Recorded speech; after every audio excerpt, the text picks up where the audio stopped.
How's it going, Lucy fans? Welcome to a brand new Lucifer Season 6 video. So if you watched my reaction and initial first thoughts breakdown, I said that I would be trying my best to get out an in-depth breakdown, slightly more in-depth because I just didn't have a chance last week. I was so busy with other videos, but today I just want to do a bit more of a deep dive into it. I want to get my theories flowing, but as well as your theories bouncing off my theories and whatnot. This season is kind of going out with a bang, so there's a lot of stuff going on with Lucifer on the path to being God. The apocalypse is nigh. We have a new mysterious angel popping up, causing a bit of anarchy, so let's just get right into this and go ahead, like the video if you do go on to enjoy it, and of course subscribe for more Lucifer content, of course, like the review when it comes out, and I'm sure there's something else that you'll find interesting on this channel. But let's start right at the beginning of that trailer, and I want to hone in on those words where he says, God now, well, nearly. Now that tells me, even though lots of people like to believe that he's self-actualized into being God, and I'm not saying that he hasn't, but the mere fact that he says, well, ...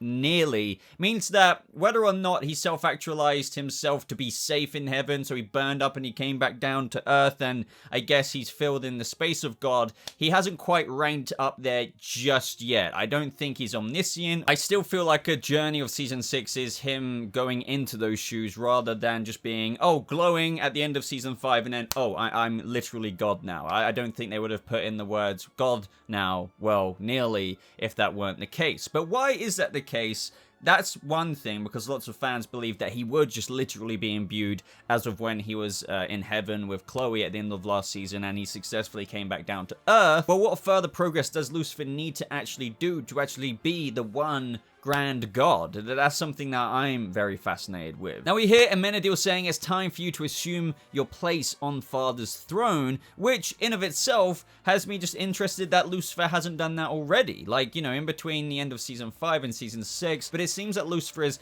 I don't know if reluctant is the right word, but there's no rush as they get into a little bit later in the trailer, and we're going to dive into that. But this is when we see what is assumed to be the throne in the Silver City, heaven itself, with a very smug looking Lucifer. Now I do just want to put the cards on the table here and saying it is possible that this could be Michael, but there's no scar. However, just something feels off about this scene to me. I don't know what it is, but if Lucifer's quite reluctant and, you know, he doesn't want to go in half-cocked, as Chloe said, and whatnot, this could just be a clip of Lucifer on the throne several episodes later, so that would explain that. But I do wonder if after sparing Michael and whatnot, if he's God now or if he's halfway to God, can he heal the scar over Michael's face? And maybe, like, you know, he's going to give Michael what he always wanted, to keep his seat warm until Lucifer is ready to do it himself. Now, that is a far-reaching theory. I have to admit, if I put my money on it, I would say it isn't Michael, but I just wanted to put it out there anyway, just because, I don't know, as I said, like, Lucifer just seems really smug on there, and that isn't unnecessarily like a Lucifer thing to act like, but who knows? Continuing along this in the trailer, though, I like when Chloe says, what's the rush? Being God is a big job. Maybe he doesn't want to go in half-cocked. True. They are, it seems to be at least, they're easing their way into it. And I'm guessing the incoming apocalypse that we'll talk about in just a minute is probably what propels Lucy forward into, you know, instead of just idling about being God and Chloe saying, what's the rush? The incoming apocalypse is probably what propels him into, okay, I need to probably seek out what I need to do and what kind of is expected of me when being God. And he probably has to go fast down that route to sort the mess that's happening in the world, which we get teased with a little bit, due to this, I guess, power vacuum that's been left because of God. And we'll get into the whole theory of the apocalypse because I'm sure there's differing opinions out there as to exactly what is causing, well, and it still might not be the full-on apocalypse, but clearly shady stuff is happening. Various shots in the trailer also show some more kind of procedural Lucifer case stuff, so I'm guessing that Chloe is still being the detective. If not, then they're going around on adventures, I'm sure, that pertain to Lucifer being God. There's lots of adventurous Chloe and Lucifer time that looks like that, but just seeing Chloe in various parts of this trailer with her kind of get-up, her smart kind of detective usual get-up, it just makes me think that she must go back and they're going to go on some routine case-like stuff, despite her saying that she wanted to step down to kind of be Lucifer's kind of consultant from here on out, you know, like the goddess of this universe, since God has gone off with the actual goddess in her universe. But of course, we couldn't go out on the last season without Lucifer going back into therapy, and how he says, look what's happened without therapy, the world is no God, clearly I belong on this couch. But we also, the next big interesting portion to the trailer is when we see Chloe in hell with Lucifer, looking up to his throne as the ashes kind of falling out of the hell sky, if you will. Yet this is where we're introduced to a fascinating new angel this season who wants to destroy Lucifer Morningstar. Now, this is probably the biggest and most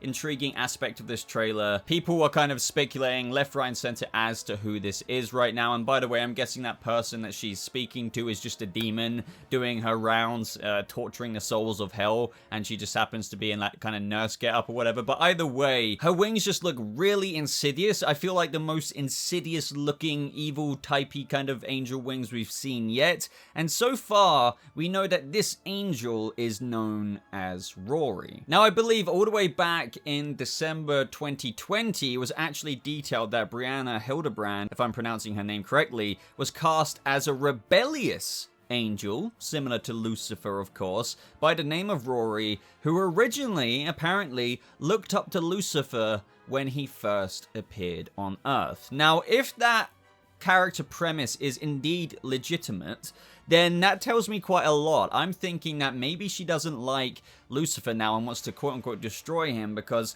well, if she first looked up to him when he was on Earth, well, what was Lucifer like then? He was fresh out of the rebellion of God. He was like, dear old dad, screw dear old dad. But now, from then until now, a lot of this has been about his identity, with the theme of this show kind of springing the character development and growth of Lucifer moving forward. And as he's grown as a character and as a person, he's also, obviously, with the last season, come more in touch with dear old dad. I mean, for crying out loud, he's next in line to fulfill the role of God. So if she first looked up to him when he first appeared on Earth, which is the complete contrast of where he's at now, I'm guessing she's not a big fan of the regime that God had, just like Lucifer wasn't, since they were both two rebellious angels, and I'm guessing that's where it's going. But the thing is, why? Who is this person? Lots of fans are also speculating, since the trailer came out, that this could just be a sister of Lucifer, which, you know, technically probably is true, but some are thinking that it might be the offspring from the comics of Michael, so Michael's kid. But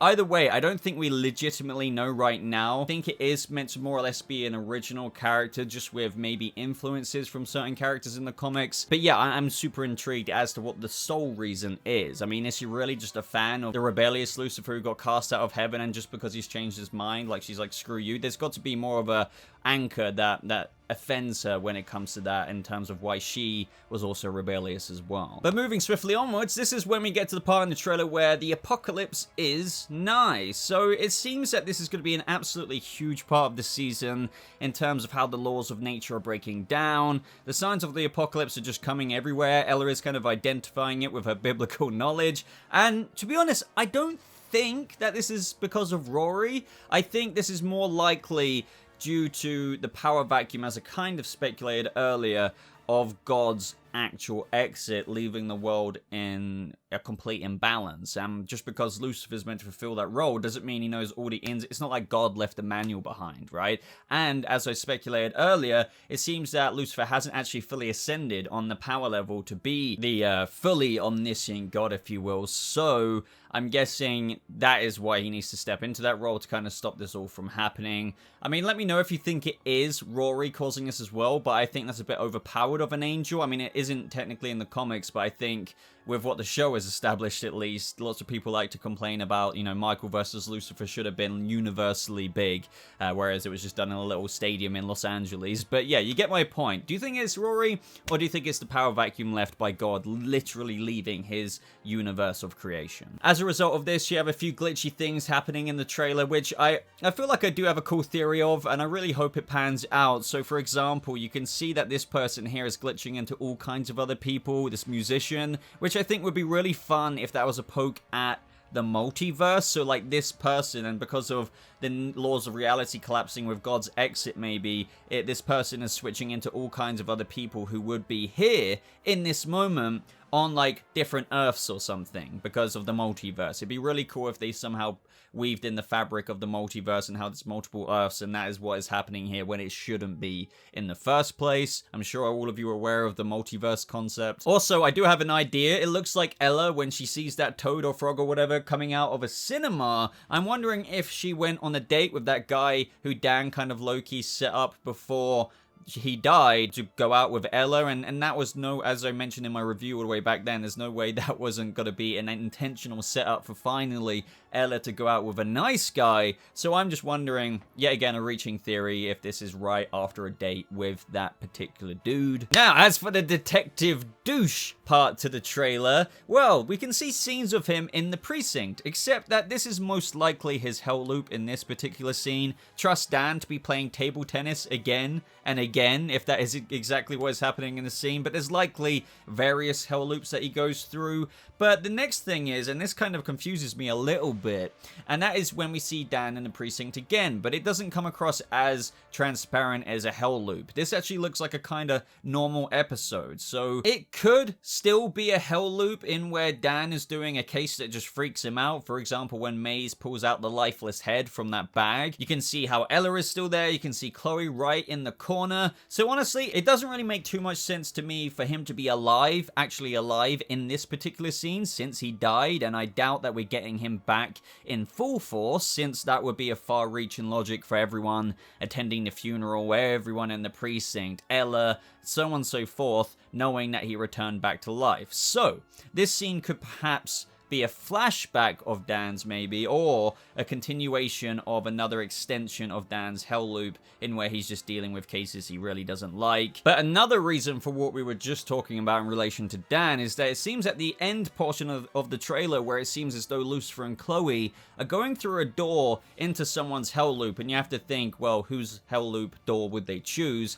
Dan's, of course, and I think we can all assume that they likely get him out of there, which leads us to the ghost scenes of the trailer as well, which I didn't actually see coming for this season. And I say ghost mode because we see a very quick part in the trailer where Dan seems to kind of like run into Rory, but except that he goes right through her. So I honestly think that this tees up a great story for Dan this season. The idea of him kind of being back in the real plane, but as a ghost, is just so hilarious to me, and I feel like they're gonna have so much fun with that. And obviously, if I'm assuming that this is correct, this scene here that you're seeing on screen is after, I'm guessing, Lucifer and Chloe have got him out of the hell loop, but since he's back on Earth and he's not in hell nor heaven, that would indicate him being a ghost. We also get teases of Amenadiel. If you guys remember, at the end of last season, he was saying to Dan that he wanted to join the police academy or something, or just be a cop.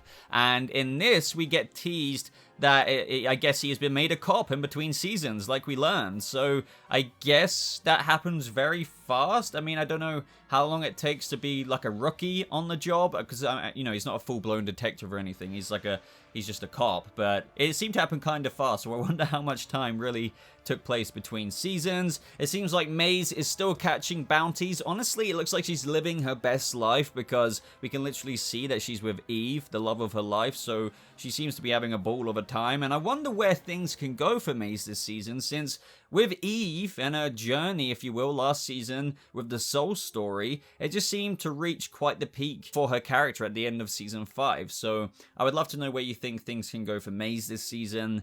And then other than that, it seems like Chloe and Lucifer are having a great time. Such a change from earlier seasons in terms of all the chips are just on the table for this couple now. And it really does feel like, with the vibes of this trailer, that it's just on its way out. I mean, how much more can I put it in a different kind of way? Like, it's the best kind of way, though. Like, things are truly wrapping up. But we can't forget about the end of trailer scenes, so we get some combat with Lucifer and Chloe versus these thugs, and I am wondering if this knife that you're seeing on screen right now that was brought to the fight is something more than a human blade, because Lucifer makes a joke here, but it does make me wonder if this old knife could harm a Celestial, and if that would be the case, then I'm guessing they're sent there by Rory. As I said, it could just be a rusty old blade, but there's something like old about it that just makes me think, oh, if Rory wants to destroy Lucifer, maybe she's equipping humans with ancient blades or heaven blades. It doesn't look exactly like the celestial killing blades we've seen before, but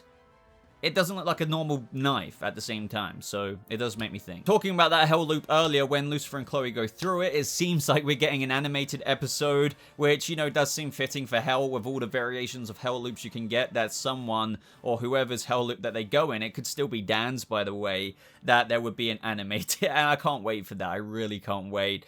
But at the very end of the trailer, we see Chloe try to kill Lucifer. I reckon that this is Rory, who can shapeshift, because if I link this to another scene in the trailer, we also see that in this scene, Maze is having a fight with who I believe is Chloe. So if you match in the fact that imposter Chloe at the end, where Lucifer's like, I certainly didn't see this one coming, that is probably Rory trying to kill him, and then that same imposter Chloe, it might be the fact that we get an imposter Chloe episode, because we see Maze fighting that same person, which obviously isn't our Chloe. I mean, at least I'm assuming right now, unless Chloe gets infected with something, I don't know. But my best guess is that Rory somehow has the ability to do that, which, you know, it would be really cool to get an episode where it's almost like how anyone didn't realize that Michael was Lucifer. Now they might do a similar situation where for one episode, Rory is Chloe, and nobody knows the difference. But ladies, gentlemen, devils, celestials out there, I think that is mostly everything to this trailer, but do let me know if I may have missed something out from the trailer down in the comments below that may add into a theory. Bounce